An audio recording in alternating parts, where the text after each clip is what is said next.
Madame la présidente, monsieur le ministre d'État, madame la présidente de commission, monsieur le rapporteur, chers collègues, nous ne pouvons commencer l'examen de ce texte sans avoir une pensée pour toutes les victimes, leurs familles et leurs proches. Hier soir encore, une rixe en Essonne a emporté un jeune homme de 17 ans.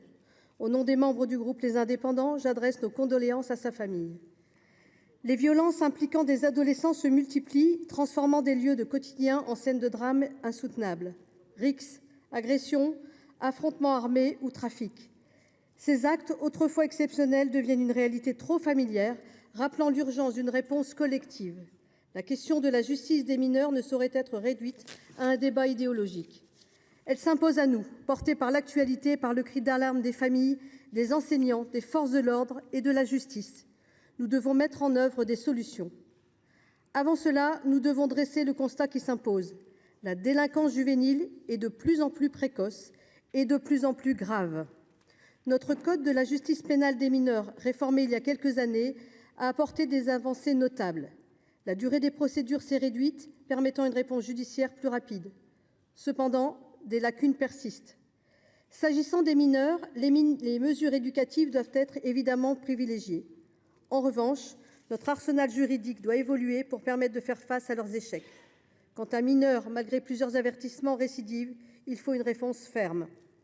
Cette réponse, nous la devons à nos concitoyens, car il est de notre responsabilité de les protéger. Mais elle est essentielle aussi pour le mineur concerné, afin de tout mettre en œuvre pour tenter d'interrompre la spirale de la délinquance. La situation actuelle n'est pas satisfaisante. La minorité limite considérablement la portée des sanctions. Elle est trop souvent l'excuse pour réduire les peines de façon automatique, car appliquée dans l'immense majorité des cas, y compris pour des crimes ineffables. L'enjeu est de trouver le moyen de réintroduire davantage de coercition sans toutefois porter atteinte à nos règles constitutionnelles.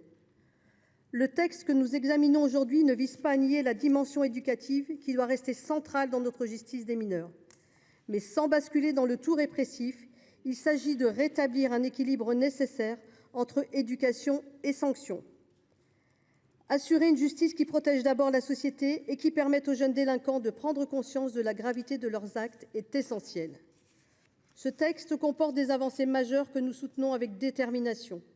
En commission des lois, le travail du rapporteur a permis de préciser et de sécuriser le dispositif. Nous souhaitons tous ici préserver nos enfants de la délinquance.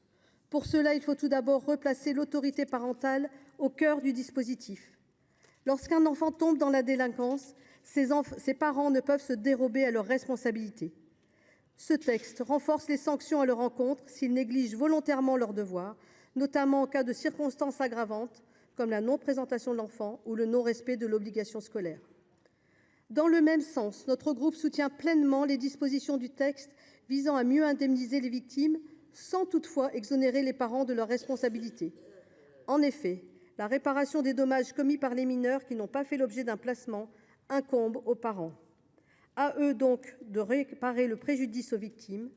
Bien souvent, c'est l'assureur qui s'en charge.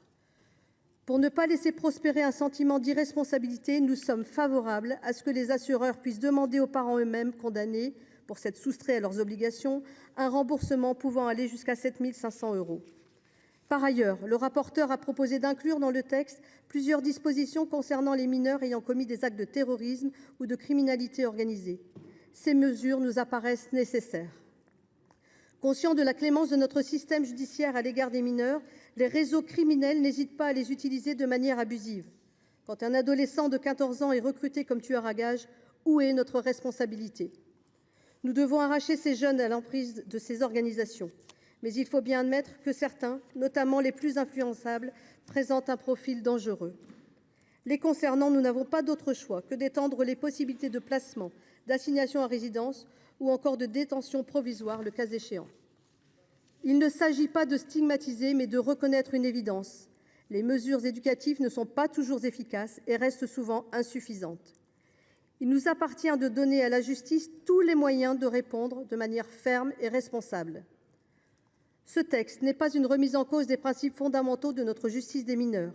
Il ne s'agit ni de traiter les adolescents comme des adultes, ni de nier la nécessité d'une approche éducative. Nous devons faire évoluer notre réponse en fonction de la réalité. le groupe Les Indépendants votera en faveur de l'adoption de ce texte pour renforcer les moyens de la justice et mieux protéger notre jeunesse.